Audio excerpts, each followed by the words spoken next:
Hello everyone, welcome to the exciting world of physics. आज हम लोग फ्रिक्शन के कुछ प्रीवियस ईयर क्वेश्चन पर डिस्कस करने वाले हैं। पिछले लेक्चर में हम लोगों ने फ्रिक्शन के क्रैश कोर्स में काफी डिटेल चर्चा किया था और उसमें बहुत सारे प्रीवियस ईयर क्वेश्चन पर भी डिस्कस किया था। अगर आपने इस लेक्चर को नहीं देखा है तो पहले आप इसको देखो, फिर आप इस पर आओ, ठीक है। तो इसमें पहला क्वेश्चन है 211 जो कि जेईई मेन 2015 में पूछा भी गया है। इसमें कहा जा रहा है दो ब्लॉक है ए और बी, जिसका वेट दिया हुआ 20 न्यूटन और 100 न्यूटन। इसको एक एफ फोर्स के अगेंस्ट, वॉल के अगेंस्ट रोका गया, ठीक है। तब आपसे कहा जा रहा है कि find the force, friction force exerted by the wall on the block B. तो ये आपसे पूछा जा रहा है, राइट। तो इसको कैसे सॉल्व करोगे? इसमें ना थोड़ा एक कुछ मिसिंग है, लैंग्वेज थोड़ा और क्लियर रखना चाहिए। ये स्लीप कर रहा है या नहीं कर रहा है ये चीज नहीं बताया गया, राइट। तो बहरहाल हम देखते हैं कि वॉल इस ब्लॉक पर कितना फोर्स एक्सर्ट करता है। तो पहले दोनों का हम लोग इसको दो मेथड से सॉल्व करेंगे। पहले ना दोनों का फ्री बॉडी डायग्राम बनाओ, उसके बाद देखते हैं क्या क्या हो रहा है। तो अगर दोनों का फ्री बॉडी डायग्राम अलग अलग बनाओ तो ये हमारा ए है and this is B, right. अब देखो तो इसका जो वेट है वो कितना है 20 न्यूटन और इसका जो वेट है कितना है 100 न्यूटन, ठीक है। अब इन दोनों के बीच में जो फ्रिक्शन फोर्स लगेगा, क्योंकि इसके बीच में फ्रिक्शन कोएफिशिएंट है बिटवीन द ब्लॉक से 0.1 and between the block and wall ये वाला, तो ये 0.15 है, राइट। तो आप इन दोनों के बीच में फ्रिक्शन फोर्स लगाओ तो वो मिनिमम फ्रिक्शन उतना ही होगा जितना इसका वेट है। वो किधर होगा? ऊपर की तरफ। अच्छा, ये दोनों स्लीप नहीं करेगा तो ये दोनों के बीच में एक्शन रिएक्शन होगा। तो ये इसके अपोजिट डायरेक्शन में बी पर एक फोर्स, फ्रिक्शन फोर्स लगेगा जो कि अगेन 20 न्यूटन का होगा। तो अब आप बताओ कि ब्लॉक बी पर वॉल कितना फोर्स लगाया? तो इसका जितना फोर्स, तो इसका खुद का वेट प्लस इसका फ्रिक्शन, तो कितना हो गया? तो F इजिकल टू आप लिख सकते हो कितना 120 न्यूटन का टोटल नेट फ्रिक्शन फोर्स। अच्छा, वहां विजिबल नहीं है, मैं उसको यहां नीचे लिख दे रहा हूं, दोनों को इक्वेट कर दो तो F इजिकल टू लिख सकते हैं आप 120 न्यूटन। ये इतना फ्रिक्शन फोर्स एक्सर्ट करेगा कौन? बी पर। कौन? वॉल लगाएगा, राइट।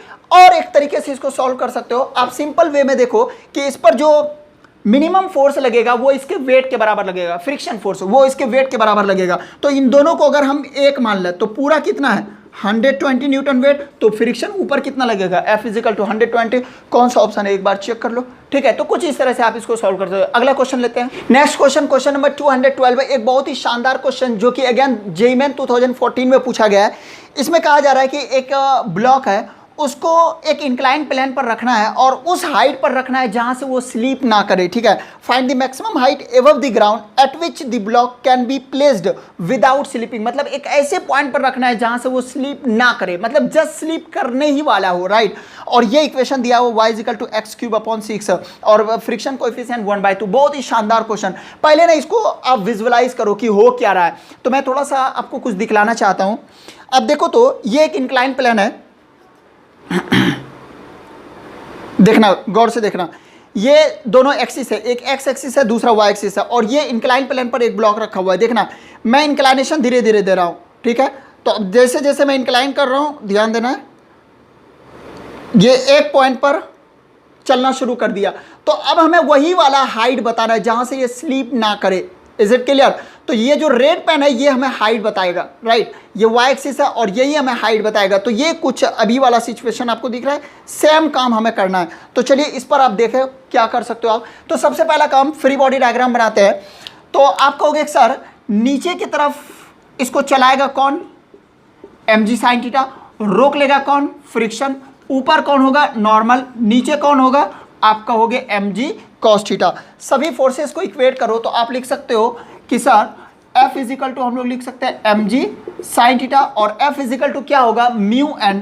तो म्यू n का वैल्यू यहां पर आप क्या पुट कर सकते हो? mg cos theta is equal to आप लिखोगे mg sin थीटा। mg से mg कैंसिल आउट हो जाएगा और cos को उधर भेज दो तो यानी मिल जाएगा tan theta is equal to tan theta is equal to mu. इसका नाम कुछ एक नंबर रख दो, राइट। देखा, इतना तो काम हम लोग एनएलएम से भी सीख चुके हैं, इतना कर सकते हैं। बट अब इसके अलावा भी कुछ करना पड़ेगा। अब हमें कोई और रिलेशन लाना पड़ेगा। म्यू का वैल्यू दिया हुआ है लेकिन आपको वो इंक्लाइनेशन बताना है और ये एक इक्वेशन दिया हुआ y इक्वल टू x³/6। अच्छा एक चीज़ बताओ, इसका स्लोप हम लोग निकाल सकते हैं क्या? तो आप कहोगे बिल्कुल निकाल सकते हैं सर, कि स्लोप इज इक्वल टू क्या होता है? तो tan theta. tan theta is equal to आप यहाँ क्या लिख सकते हो? dy/dx, right. यही हमें चाहिए था। अब एक नया रिलेशन मिल गया।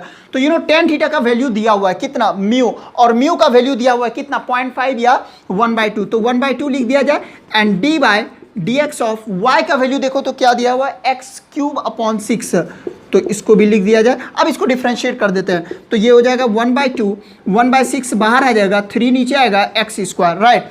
और ये 3 से कटेगा, ये खत्म, तो यानी x = आ गया ±1, राइट। x का वैल्यू हमें कितना मिल गया, ±1। अब इस 1 को आप इस इक्वेशन में पुट कर दो तो यहां से हमें कुछ मिल जाएगा। नाउ हम लोग लिख सकते हैं सर y = हमारे पास क्या है, x³/6, x का वैल्यू यहां पर रखो तो y = पॉजिटिव वैल्यू, तो 1/6, ये हमारा आंसर आ गया, राइट। इतना कुछ आंसर आ रहा है। ऑप्शन आप मिलाओ, देखो कौन सा आ रहा है। ये जेईई मेन 2014 में पूछा था, थोड़ा सा लीक से हट के क्वेश्चन था और बहुत ही बढ़िया क्वेश्चन था। ये सब चीज़ों को आपको बार बार प्रैक्टिस करना चाहिए, राइट। इससे आप बहुत नए नए आइडियाज़ भी मिलेंगे। और इस टाइप का इंक्लाइन प्लेन वाला ढेर सारा क्वेश्चन पूछा गया है, तो इन सब बातों को आपको ध्यान में रखना है, ठीक है। चलिए नेक्स्ट क्वेश्चन की तरफ बढ़ते हैं। क्वेश्चन नंबर 217 जो कि एक ठीक ठाक क्वेश्चन है। इसमें 2 ब्लॉक है और एक स्ट्रिंग यहाँ से रखा हुआ है, ठीक है। आप देख रहे हो ये सीलिंग से लटका हुआ है, कुछ एंगल इंक्लाइनेशन थीटा दिया हुआ है, राइट। और ये अभी सब कुछ यहाँ पर इस पॉइंट पर हॉरिजॉन्टल है। तब आपसे कहा जा रहा है कि इस ब्लॉक का मिनिमम कितना वेट हो कि पूरा सिस्टम इक्विलिब्रियम में हो। अगर हम इसका वेट बढ़ाएंगे तो टेंशन बढ़ेगा ना, तो ये सिस्टम नीचे चलना शुरू कर देगा। ये फ्रिक्शन, और इन दोनों के बीच में जो फ्रिक्शन कोएफिशिएंट है वो म्यू है, और इसका वेट दे रखा है कितना, W। तो मैं इसका वेट मान लेता हूं W' और ये W' हमें बताना है कितना, for which the system will be stationary, मतलब ये मैक्सिमम इसका वेट क्या होगा कि पूरा सिस्टम हमारा किस में हो, इक्विलिब्रियम में हो। तो पहले ना आप सभी को ब्रेक कर दो, सभी फोर्सेस को इक्वेट कर दो। तो इधर जो फोर्स आएगा वो कौन सा आएगा, W'।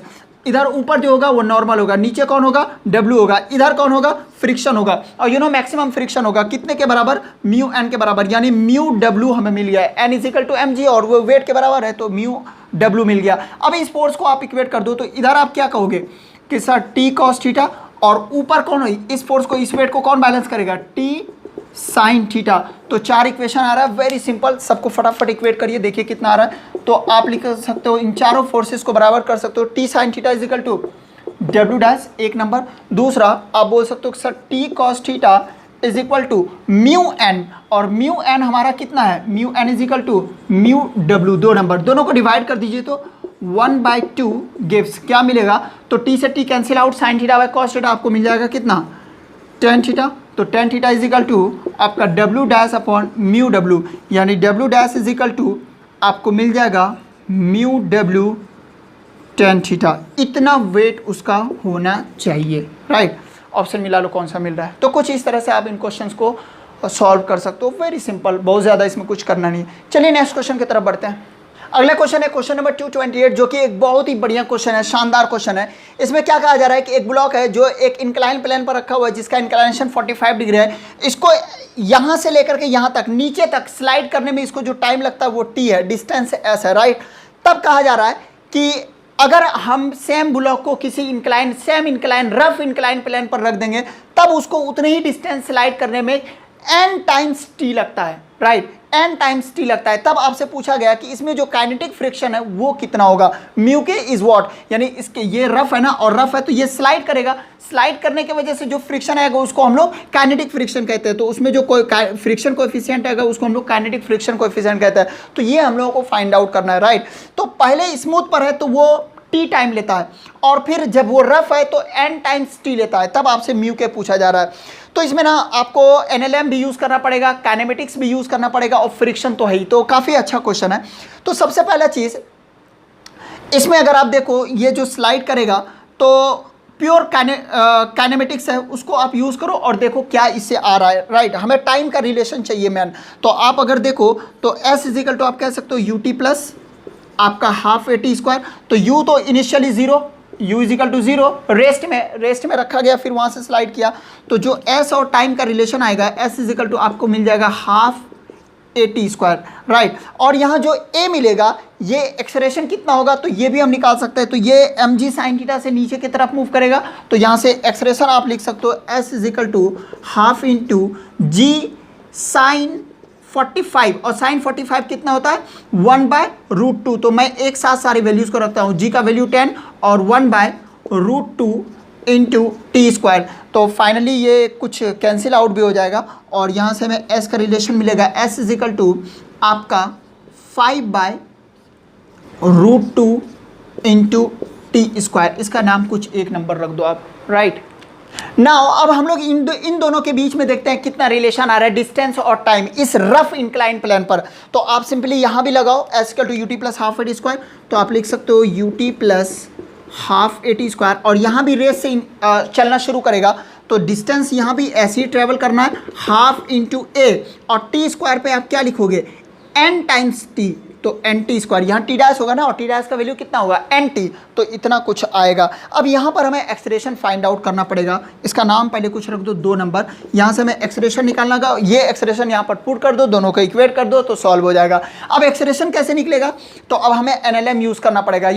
आप क्या कहोगे sir, sigma F equal to M A sum of all the external forces बराबर total mass and acceleration of the system, तो ये नीचे की तरफ आएगा ना ए से, तो अब देखो बड़ा डोमिनेंट फोर्स कौन सा हो गया, एम जी साइन थीटा, तो आप यहाँ क्या लिखोगे कि m g sine theta minus friction force oppose करेगा ऊपर की तरफ कौन, एफ के, और एफ के का वैल्यू क्या होगा, म्यू के, और म्यू के टाइम्स एन, और नॉर्मल फोर्स यहाँ पर कितना होगा, एम जी आपका cos theta is equal to M a, m ख़त्म हो जाएगा, तो यहाँ आप लिख सकते हो जी, दोनों में कॉमन है बाहर ले लो, और साइन 45 भी दोनों में आएगा ना, तो आप लिख सकते हो कि मैं एक साथ लिख रहा हूँ, जी का वैल्यू 10 और साइन 45 1/√2, कॉस 45 भी 1/√2, तो यहाँ क्या बचा 1 माइनस म्यू, सिर्फ म्यू रहने देता हूँ, म्यू के भी आप लिख सकते हो, चलो रहने देते हैं, म्यू के बराबर ए, तो ये इतना एक्सप्रेशन आ गया, राइट।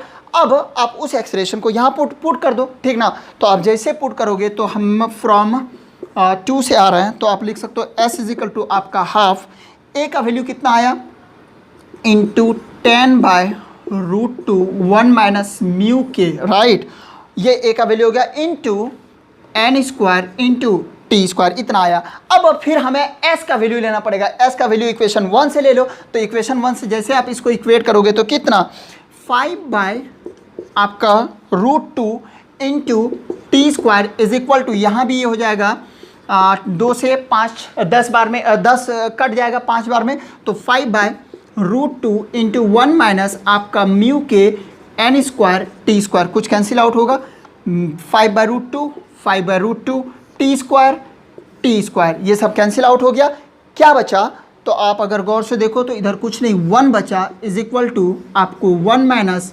म्यू के इंटू एन स्क्वायर। नाउ अब आप क्रॉस मल्टीप्लिकेशन कर दो, तो यहाँ से मल्टीप्लिकेशन के बाद हमारा आ रहा है म्यू के is equal to n square minus 1/n square, और इससे भी डिवाइड कर दो तो हम लोग लिख सकते हैं म्यू के is equal to 1 minus 1/n square, इतना कुछ वैल्यू आ गया, राइट। ये आपका आंसर हो जाएगा। ऑप्शन कौन सा आ रहा है एक बार चेक कर लो।